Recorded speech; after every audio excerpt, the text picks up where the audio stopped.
I would say कि stem cell और BMT लोग समझते नहीं। सो इन वेरी सिंपलेस्ट फॉर्म में एग्जैक्टली होता क्या है? तो जब किसी को कोई ब्लड संबंधित सीरियस ब्लड डिसऑर्डर होता है, जैसे ब्लड कैंसर, ल्यूकीमिया जिसे कहते हैं, तो इन पेशेंट्स के लिए बोन मैरो ट्रांसप्लांट एक क्यूरेटिव ट्रीटमेंट ऑप्शन होता है। 1 in 10,000 helps you in finding the perfect donor. What kind of awareness we need in the society? लोग बहुत डरते हैं, जब भी ट्रांसप्लांट वर्ड सुनते हैं वो बहुत डर जाते हैं, उन्हें लगता है कोई मेजर सर्जरी होने वाली है। जो बोन मैरो ट्रांसप्लांट का ट्रीटमेंट होता है, this is purely a medical treatment.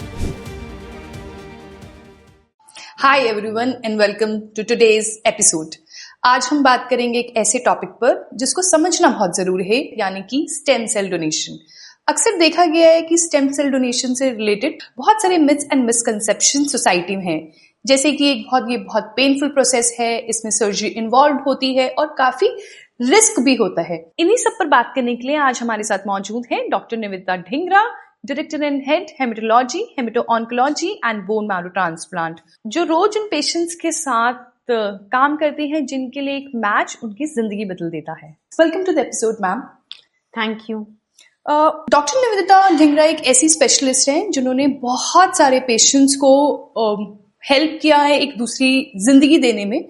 देखा गया है हमारी सोसाइटी में कि donors match is one of the very risky lens को उसके साथ देखा जाता है और कहीं ना कहीं डोनर्स मिलना आसान नहीं है।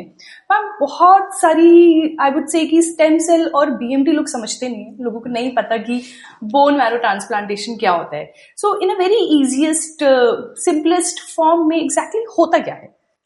तो जब हम स्टेम सेल्स की बात करते हैं, what we basically mean is कि हम हेमेटोपोएटिक या ब्लड फॉर्मिंग स्टेम सेल्स की बात कर रहे हैं।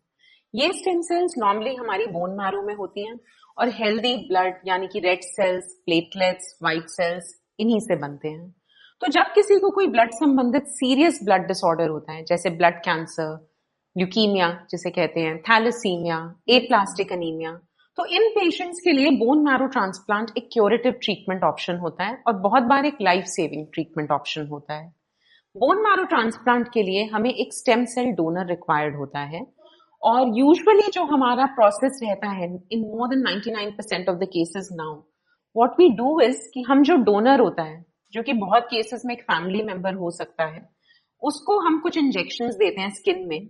और ये जो स्टेम सेल्स हैं जो नॉर्मली बोन मैरो में होते हैं, ये बोन मैरो से डोनर के ब्लड में आ जाते हैं और ये कलेक्शन आप ब्लड बैंक जाके जैसे एक प्लेटलेट डोनेशन करते हैं, बिल्कुल उसी तरह से स्टेम सेल डोनेशन होता है। मैम, देखा गया है कि कहीं ना कहीं बहुत बार पेशेंट्स को काफी लेट स्टेज पे पता चलता है कि एग्जैक्टली प्रॉब्लम क्या है, नहीं पता चलता टेस्ट, क्योंकि इतनी अवेयरनेस भी नहीं है। और एक बहुत मेजर जो स्टिग्मा है सोसाइटी में is that finding the right donor.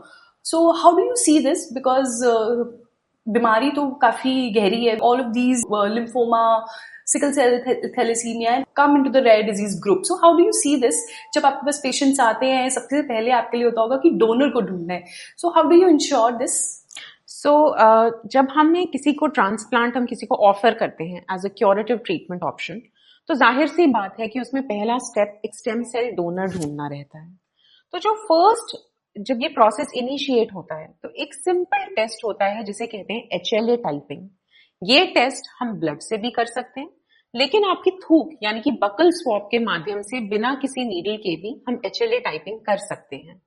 तो फर्स्ट इंस्टेंस में तो हम जो पेशेंट होता है और जो उसके सगे भाई बहन होते हैं उनका HLA टाइपिंग का टेस्ट करते हैं, क्योंकि जो जेनेटिक्स ऐसी है हमारी, उसके हिसाब से हर पेशेंट के जो ब्रदर सिस्टर्स हैं, हर ब्रदर सिस्टर से 25% चांस है कि आपको फुल मैच डोनर मिल जाएगा। लेकिन ऐसा रियल वर्ल्ड सिनेरियोज में 40% केसेस में होता है कि आपको एक फुल्ली मैच डोनर अपने फैमिली मेंबर्स में, which is usually your real brothers and sisters, मिलता है। और उस सिनेरियो में हमें स्टेम सेल डोनर की जो सर्च है वो डोनर रजिस्ट्रीज के थ्रू करनी पड़ती है। तो हमारी Indian stem cell donor registry है दात्री। हम अपनी वेबसाइट पे जाके पेशेंट की HLA टाइपिंग की रिपोर्ट और बाकी एसेंशियल डिटेल्स अपलोड करते हैं, and within 24 hours we get the result that whether that patient has a fully HLA matched donor anywhere in the country. Ma'am, result को आने में कितना टाइम लगता है? जो ये HLA मैचिंग के थ्रू जो हमें डोनर अवेलेबिलिटी है, ये तो हमें विदिन 24 आवर्स पता चल जाती है। It's a computer based search and the results are very prompt. और जो हमारी रजिस्ट्री है वहाँ के जो हमारे सर्च कोऑर्डिनेटर्स हैं वो हमारी काफी हेल्प भी करते हैं. They reach out to us. So the process is very straight forward, very simple, and the results come within a day. As per Datri also and other platforms, जो अगर हम परसेंटेज की बात करूं वो परसेंटेज बहुत छोटी है. 1 in 10,000 helps you in finding the perfect donor. How do you see this? How, what kind of awareness we need in the society? First of all, I would like you to throw a light on this. So, मुझे लगता है society की awareness हमें multiple levels पे create करने की जरूरत है. पहली बात तो लोग बहुत डरते हैं जब भी ट्रांसप्लांट वर्ड सुनते हैं, वो बहुत डर जाते हैं, उन्हें लगता है कोई मेजर सर्जरी होने वाली है. But I would like to clarify through this platform कि जो बोन मैरो ट्रांसप्लांट का ट्रीटमेंट होता है, this is purely a medical treatment. इसमें कोई बड़ी सर्जरी ना तो पेशेंट की होती है ना डोनर की होती है. जैसे मैंने बताया, स्टेम सेल डोनेशन का जो प्रोसेस है वो बिल्कुल वैसा होता है जैसे आप ब्लड बैंक जाके कोई प्लेटलेट डोनेशन करते हैं, वैसे ही उसी सेम मशीन से आपके स्टेम सेल्स कलेक्ट किए जाते हैं और पेशेंट को भी वो स्टेम सेल्स एक ब्लड ट्रांसफ्यूजन की तरह मॉनिटरिंग के अंडर चढ़ाए जाते हैं. तो कोई पहला जो फेयर है वो तो मैं ये डिस्पेल करना चाहूंगी कि कोई सर्जरी इसमें इन्वॉल्व नहीं है. टुडे हम जिस सिचुएशन में हैं, बोन मैरो ट्रांसप्लांट के रिजल्ट्स जनरली बहुत अच्छे रहते हैं. हमारे पास बहुत अच्छी सपोर्टिव केयर है, बहुत अच्छी मेडिसिन हैं. ट्रांसप्लांट के बाद जो इन्फेक्शंस का खतरा रहता था उसको हैंडल करने के लिए बहुत अच्छी ड्रग्स अवेलेबल हैं. India being the leader in generic drugs and medicine, जो ट्रांसप्लांट मेडिसिन पहले बहुत कॉस्टली आती थी या इम्पोर्ट करनी पड़ती थी, we have all those latest drugs available in India. So उससे भी हमारा जो कॉस्ट ऑफ द ट्रीटमेंट है that has come down significantly. And एक चीज जो बहुत यूनिक है बोन मैरो ट्रांसप्लांट की, when we compare it to other transplants, other organ transplants like a liver and a kidney transplant, उसके बाद मरीज को लाइफ लॉन्ग इम्यूनोसप्रेसिव ड्रग्स खानी पड़ती हैं. But after a bone marrow transplant almost all patients are off medications by maximum 1 year after the transplant. तो आपके लिए ये एक, जिनको इसकी जरूरत है, जिन्हें टाइमली ये ट्रीटमेंट मिल जाए, उनके लिए ये एक life saving, life changing event की तरह होता है. और इसीलिए हम अर्ज करना चाहते हैं लोगों को to come forward, be a part of the donor registry, ताकि आपको भी ये मौका मिले कि आप किसी की लाइफ सेव कर सकें. बिल्कुल. मैम, आप हर दिन ओपीडी में बहुत पेशेंट्स को देखते हो एंड आई एम श्योर आपने हर तरीके के स्टेजेस वाले पेशेंट्स देखे होंगे. तो यूजुअली कौन से सिम्टम्स हैं, क्योंकि it's one of those comes under in the rare disease and India is definitely taking a leap where we are treating so many different sort of cancer and non cancerous diseases. But when it comes to symptoms, कि लोगों को जागरूक होने की बहुत ज्यादा जरूरत है कि अच्छा, जरूरी नहीं है, लोग क्या सोचते हैं कि अगर मुझे ऐसा कुछ हो रहा है, हो सकता है मुझे कैंसर हो, बट सबका ध्यान नहीं जाता कि क्या मुझे बोन मैरो ट्रांसप्लांट है. So what are the major, you feel that these are the symptoms हमें पता होना चाहिए? देखिए, सबसे पहली चीज तो मैं ये कहूंगी कि हमारी देश में अनीमिया बहुत कॉमन है. बिल्कुल. और अनीमिया जो है उसका सबसे कॉमन कारण जो हमारे डाइटरी फैक्टर्स हैं, कल्चरल फैक्टर्स हैं, न्यूट्रिशनल अनीमिया होता है, आयरन, B12, फोलेट की डेफिशिएंसी से. लेकिन यहाँ पे मैं ये एम्फसाइज करना चाहूंगी दो बातें. पहली बात तो ये कि not all anaemia is nutritional anaemia. खासकर कि ओल्डर एज ग्रुप में कुछ यूनिक ब्लड कैंसर्स होते हैं, जैसे मल्टीपल माइलोमा, माइलोडिस्प्लेजिया, लिम्फोमा, जिनका भी प्रेजेंटिंग सिम्टम अनीमिया हो सकता है. तो अगर आपको अनीमिया है तो please consult the right specialist, get the right test done, ताकि टाइमली डायग्नोसिस हो चुके, इससे पहले कि कोई कॉम्प्लिकेशंस आ जाएं. So timely diagnosis is very important. Consulting the right specialist, getting the right test done बहुत जरूरी है. एंड मैम, देखा भी गया है कि कहीं ना कहीं आयरन डेफिशिएंसी वुमेन्स में ज्यादा पाई जाती है. तो आपने क्या ऐसे केसेस हैं, हमारे पास ऐसा कोई डेटा है as per feel, if I compare between two genders, की ये बोन मैरो ट्रांसप्लांटेशन ज्यादा फीमेल्स में होता है या मेल्स में होता है? देखिए, ऐसा डेटा तो कहना मुश्किल है, लेकिन यस, आई फील कि जो हेल्थ केयर यूटिलाइजेशन है वो मेल्स का बहुत ज्यादा है. हमारी कंट्री में तो लोग ब्लड डोनेशन, एक सिंपल ब्लड डोनेशन को भी एक बहुत बड़ा स्टिग्मा मानते हैं. तो स्टेम सेल डोनेशन, इनफैक्ट अगर हम अपने पर्सनल एक्सपीरियंस से बात करें, जब हम ट्रांसप्लांट डोनर एक रजिस्ट्री में ढूंढते हैं, तो even despite having registered for stem cell donation, when it actually comes to giving the stem cells, तो डोनर्स का जो अट्रीशन है इंडियन स्टेम सेल डोनर्स का, even after giving their buccals for registration, A lot of times they do back out. So I think through such forums, through such podcasts, हमें एक awareness create करने की जरूरत है कि stem cell donation is absolutely safe. Even very small children do it to save the lives of their siblings. Anybody who's medically fit, पहली बात तो जिसको भी stem cell donation के लिए हम बुलाते हैं कि आप डोनर हैं, चाहे वो फैमिली में हो, चाहे वो रजिस्ट्री के थ्रू हो, उनका एक बहुत विगरस हेल्थ असेसमेंट होता है, उनके सारे ब्लड टेस्ट होते हैं, उनका कॉम्प्रिहेंसिव हेल्थ चेकअप होता है. Only if you are fit to donate you are taken as a donor. और इसके कोई लॉन्ग टर्म साइड इफेक्ट्स नहीं होते.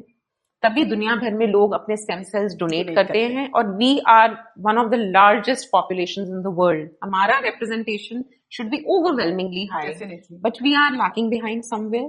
So we would like to create awareness that blood donation, stem cell donation, these are safe practices and they save lives. And very correctly you mentioned that fear is the biggest stigma. लोग blood donation से बात करते हैं, stem cell तो कहीं ना कहीं शायद लोग उतना सोच भी नहीं पाते होंगे. And that's the reason that why donors back out. But I have a question to ask.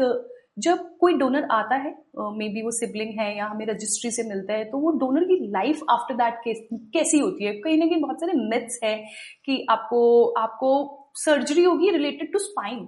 There are a lot of questions. ये हम काफी कॉमनली सुनते हैं कि बीच में कमजोरी आ जाएगी.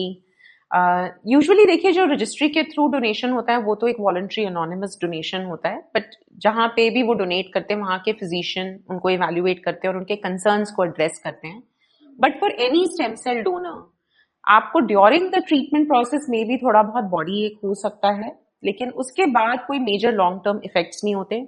जो आप स्टेम सेल्स डोनेट करते हो that is a fraction of the millions of stem cells that are there in your bone marrow, और ये भी रीजनरेट कर जाते हैं in no time. So there are no long-term health effects to anybody who chooses to donate their stem cell. आप एक ऐसा कर्म भी कर रहे हो जहाँ पे आप एक दूसरे को जिंदगी दे रहे हो, and then you'll be very back to your normal life. I think maybe in a month.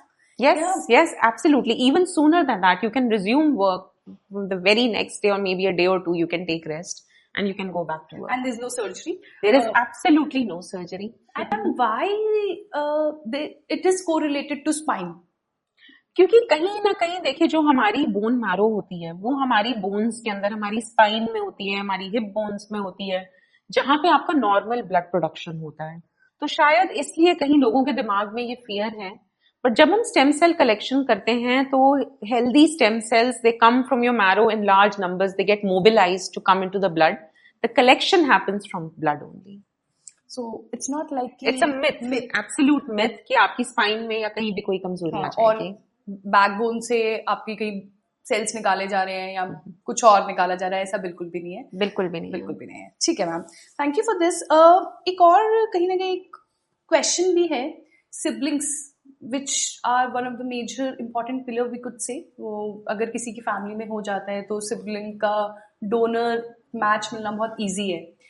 Have you ever seen any stories जहाँ पे सिबलिंग्स ने दिया भी है और at the point of time उन्होंने बैकआउट भी किया? ये हमारा एक बहुत बड़ा फियर रहता है कि कोई लास्ट मिनट पे बैकआउट ना करे. So sometimes it has happened कि इवन दो एक सिबलिंग जो है वो फुल्ली मैच्ड है, लेकिन at the time of actual when you are called to give the stem cells, उनके फेमिलियल प्रेशर्स के कारण, खासकर कि women face this pressure more. जो हमारे थोड़े से रूरल एरियाज हैं जहां अवेयरनेस कम है, वहां पे ये फियर, यही जो हम डिस्कशन कर रहे हैं कि कमजोरी आ जाएगी या डोनर को कोई खतरा हो जाएगा, वहां पे कहीं ना कहीं familial pressure, social stigma and miss information के कारण लोग बैकआउट करते हैं. उस सिचुएशन में कई बार हमें अपना ट्रीटमेंट प्लान चेंज करना पड़ता है. हमें कोई दूसरा डोनर लेना होता है जो कि हाफ मैच हो सकता है, या रजिस्ट्री के थ्रू डोनर लेना पड़ता है. तो this is a situation which we do encounter. ये है एक, this is one of the hazards. तो मुझे लगता है कि अगर हम ऐसे फोरम से और ऐसे प्रोग्राम से अवेयरनेस क्रिएट करेंगे तो ये जो बहुत ही डिफिकल्ट सिचुएशन है इसको हम अवॉइड कर सकते हैं. So that can happen and that does happen in real life. For sure ma'am. आपने बात करी हाफ मैच डोनर्स से रिलेटेड. तो जब हाफ मैच डोनर्स अगर आ भी रहे हैं, रजिस्ट्री के थ्रू आ रहे हैं, तो वहाँ पे क्या कोई कॉम्प्लिकेशंस या कोई चैलेंजेस होते हैं? यूजुअली जब हम हाफ मैच ट्रांसप्लांट करते हैं तो वो फैमिली मेंबर्स के थ्रू ही होता है. Okay. जो रजिस्ट्री डोनर्स होते हैं उनको हम तभी प्रेफर करते हैं when they are fully matched. उसमें ये वाला कॉन्सेप्ट अप्लाई नहीं applying होता. it. Ma'am, if we look at India to other counterparts, what's the growth we have seen in terms of awareness, debunking the myths and the misconceptions? कितना progress हो रहा है? देखिए, definitely the number of transplants that we are doing annually, जो हमारी Indian registry है bone marrow transplant की, अगर हम उसके डेटा एंड फिगर्स को देखें तो definitely there has been a huge growth in the last maybe 30 years when the field of transplant it started picking up in the country and हमारी awareness, हमारी knowledge, हमारी skills better हो रही हैं. तो definitely year on year the number of, पहले तो जो doctors इसमें trained हैं, ये एक बहुत ही niche branch है, जो highly qualified doctors हैं जिन्होंने special training ली है, वही इस तरह की treatments perform कर सकते हैं. But more and more we are getting haematologist who are getting special training जो ये ट्रीटमेंट परफॉर्म करते हैं, वो अपने अपने सिटीज में जाके न्यू ट्रांसप्लांट सेंटर सेटअप कर रहे हैं. तो the number of transplants is, population भी बढ़ रही है, बीमारियां भी बढ़ रही हैं, number of doctors and centres भी बढ़ रहे हैं. तो definitely there is a growth, but I think we are just at the tip of the iceberg. There is a huge unmet need periphery में. देयर आर बहुत सारी हमारी जो पॉपुलेशन है उन्हें एक्सेस नहीं है. So definitely I see this branch growing more and more as time progresses. Ma'am, does genetics also plays a role in this? In some diseases, yes. There are certain blood disorders जैसे thalassemia है, sickle cell anemia है, which are congenital disorders. Government के programs हैं जिनके through during pregnancy, through proper testing, we can prevent the birth of children with these serious blood disorders. But still there are major public health problems which can be cured through a transplant. Certain forms of bone marrow failures जहाँ पे blood बनना बंद हो जाता है, वो भी congenital होते हैं. They are rare disorders, but हमारी population इतनी vast है कि उसके भी significant numbers हैं. Immunodeficiencies, ये सारे ऐसे congenital disorders हैं. So definitely there is a genetic basis to it. So if someone in the family, maybe a grandfather or grandmother went through this disease, so can we say कि जो first generation है, second generation और जो उनकी आने वाली generation है, उनको test कराना चाहिए, they should be cautious around it? See, cancer screening के proper guidelines होते हैं, proper clinical scenarios होते हैं जहाँ पे हम करते हैं. तो definitely if there is a family history of cancer at a young age in multiple family members, तो cancer screening, and there are special doctors who specialize in this kind of genetic counseling, जो कि अच्छे hospitals में जहाँ oncology centers होते हैं, we have those facilities, we have those genetic panels, but that has to be done after discussion with the doctor, not in this, because a test is available does not mean that you get it done. You should consult with an oncologist and then go for it. Definitely, it should be there. The testing is available, and after appropriate consultation, we can go for it. Okay, ma'am. This is also one of the major myth, and I think ये बहुत जरूरी है लोगों को बताना कि एक बहुत कॉस्टली ट्रीटमेंट है. आधे लोग तो इसी फेयर में है कि आप बोन मैरो ट्रांसप्लांटेशन, क्योंकि ट्रांसप्लांटेशन अपने आप में एक ऐसा बहुत भारी भरकम वर्ड लोग समझते हैं, एंड ये भी है कि बहुत कॉस्टली है. ऐसा I think it's very important to tell people कि ऐसी चीजें नहीं है. सो देखिए, definitely it's a big treatment. It's going to happen once. बहुत इसमें सपोर्टिव केयर रिक्वायर्ड है, लॉन्ग हॉस्पिटलाइजेशन रिक्वायर्ड है, कॉस्टली ड्रग्स, रेडिएशन थेरेपी, बहुत सारी छोटी बड़ी चीजों का ध्यान रखना पड़ता है. So there is some cost involved, but at the same time बहुत सारी स्कीम्स हैं गवर्नमेंट की, हमारे CM PM रिलीफ फंड्स हैं, थ्रू प्रॉपर चैनल अगर लोग जाएं तो उन्हें असिस्टेंस मिल सकती है. So the cost over the years has definitely come down a lot because, like I mentioned, we have generic drugs. And so a lot of the cost was attributed to the expensive drugs, but now we have generics to take care of that. So definitely the cost has come down a lot in the last 5-6 years. And ma'am, how much time it takes, for a patient to recover completely? कितना time लगेगा? जो patient है उनका जो immediate recovery होता है उसमें तो इट टेक्स उनको रफली 3 to 4 weeks हॉस्पिटलाइज रहना पड़ता है. पर ट्रांसप्लांट के बाद हमारी इम्यूनिटी बहुत सप्रेस हो जाती है, उसको फुल्ली रिकवर में it might take another 3 to 6 months. But for most patients, 1 year after the transplant, they are off all medications and they can lead healthy, normal, productive lives. And then you can lead a very normal life. Yes, you can. Ma'am, before we end this podcast, it's very important कि आप लोगों को बताएं कि जो potential donors हैं उनके लिए आप पे क्या मैसेज है सोसाइटी को देने के लिए, क्योंकि बहुत जरूरी है कि सोसाइटी समझे कि एक बहुत मेजर चीज नहीं है। आप आ सकते हैं, सिर्फ आपको एक ऐसा टेस्ट देना है जो कि बहुत सिंपल है, सिर्फ even not more than a minute लगता है। So what are your thoughts on this? मैं सोसाइटी के लिए जो मेरा एक मैसेज है वो ये है कि बहुत कम लोगों को ये मौका मिलता है to save somebody's life. So please don't be afraid, come forward. आपको सिर्फ एक बकल स्वॉब देना है, यानी कि आपके थूक के माध्यम से आपका टेस्टिंग हो जाएगा कि whether you can be a stem cell donor for somebody और not.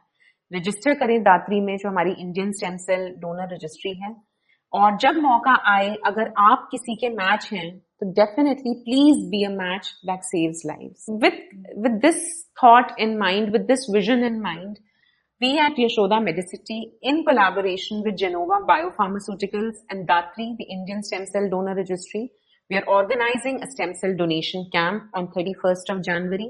Anyone who's between 18 to 50 years of age and has not registered with any other registry, not suffering from cancer, any bleeding disorder or HIV, you can be a stem cell donor. I urge all of you, जो भी हमारे listeners हैं, please come and urge all your friends and family members to come to Yashoda Medicity, and please आप अपना buccal swab दीजिए और register करिए दात्री में, so that one day when the need arises, you can be a lifesaver. Thank you.